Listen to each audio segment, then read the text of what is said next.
Welcome to NFL Game Day Final presented by Mercedes-Benz.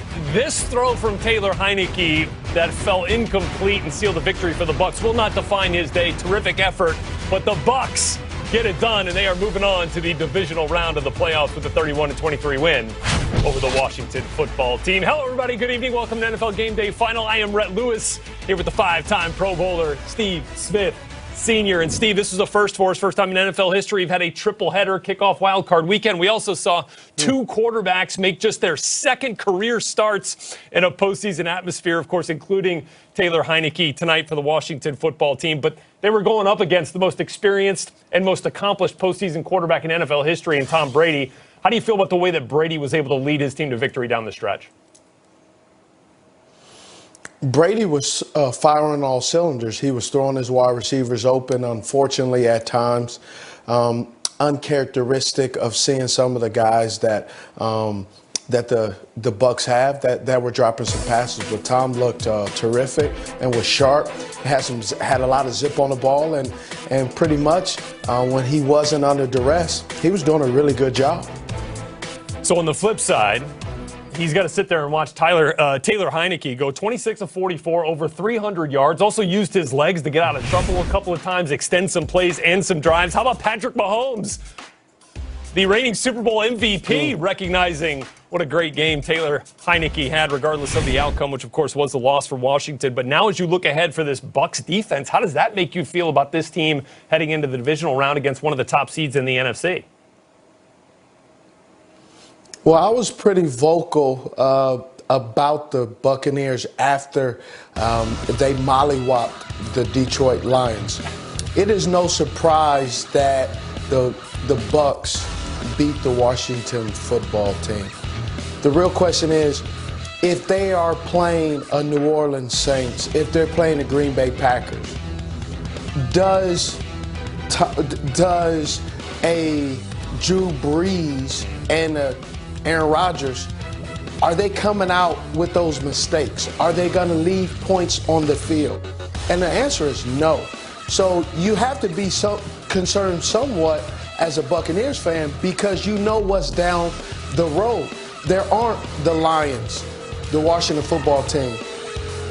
There are going to be some pretty good some pretty good offenses that the Buccaneers are going to have to tighten up, because we know, obviously, if there's a rematch against the Kansas City Chiefs and the Buccaneers in the Super Bowl, we have to go back and look at it, examine the last time Kansas City played the Bucs, and it got out of hand very quickly and very fast, and it was ugly, and we want to assume that won't happen, but it's hard not to say that it won't happen again, because Kansas City still has the same players with the same speed and explosiveness and the creativity of Andy Reid. Sure, and yeah, we'll welcome the Saints to the postseason party tomorrow as they get set to take on the Bears. Won't see the Packers, of course, until the divisional weekend. So a lot left to improve for this Bucs defense here ahead of their divisional round matchup, whoever it may be. But we already know that the number 3 seed is no more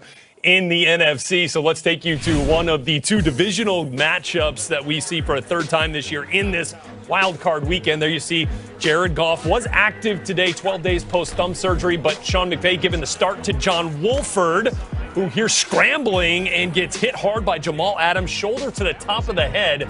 Neck injury would force Wolford from the game. He would be taken to the hospital, but for precautionary reasons would end up being okay. But it was Jared Goff who had to come back into the game against the team who ended up sending him to that thumb surgery. And here, though, the Rams defense showed up today, frustrating DK Metcalf. Steve, what do you think DK was dealing with here today? Hey, big players want to make big plays in games. And that's a big player. He wants to make his opportunities, but you got to understand it's the playoffs. Yeah, and you can see here that DK goes in motion.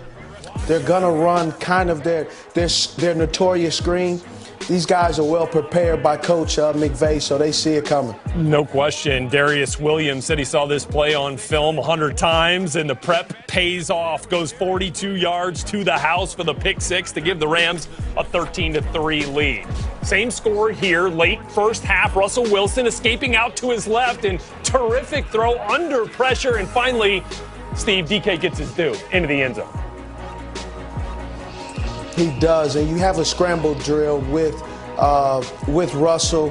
Russ is never down. You got to keep your eyes on your luggage, and when you don't, sometimes it slips through the cracks, and that's how to get a 51-yard touchdown. Rams secondary trying to figure it out. Looked like maybe a miscommunication there. Next Rams possession here, a 3rd and 9 for Jared Goff, up by a field goal, and here comes a little dump off to Cam Akers. Watch the move that Akers makes on Jamal Adams, stays in bounds, and he's going 44 yards up the sideline, deep into Seahawks territory. 1st and goal from the 5. Let Akers, the rookie, finish it off into the end zone. 5-yard touchdown run. 176 yards from scrimmage for the rookie from Florida State. 2nd most by a rookie in his playoff debut in NFL history. Now to the 3rd quarter. Seahawks down 20-13.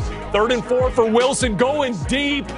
Oh, and DK had a step, but Russell was pressured by Aaron Donald, which of course might have saved the touchdown, but then trouble for Donald as Wilson kind of falls on his ribs. Donald would have to leave the game, would be a rib injury, went into the locker room, would come back out onto the sideline, but back into the locker room, never actually returned to game action. Sean McVay, no update on Donald's status there. 4th quarter here. Seahawks down 10, and they're a little late to getting to the line. End up getting a false start penalty here on a 4th and 1. Russell wanted the play clock reset, didn't get it. Penalty would then make it a 4th and 6. They'd eventually have to punt it away here. Wilson finishing with just 11 completions on the day. Was also sacked 5 times. Next Rams possession, they'd have to punt it away. DJ Reed returning but fumbling. Ball pops out. Micah Kaiser recovering for the Rams. Samson Ebukam forcing the ball loose, and they keep the ball out of Russell Wilson's hands. Now Jared Goff, here you go, Steve, trying to put a dagger in the Seahawks' playoff hopes. Robert Woods with the touchdown to get it done. Rams get the win 30-20, knock it off the 3 seed. They are moving on. 2 weeks ago, you saw them smoking cigars and getting all excited about beating us and winning the division, and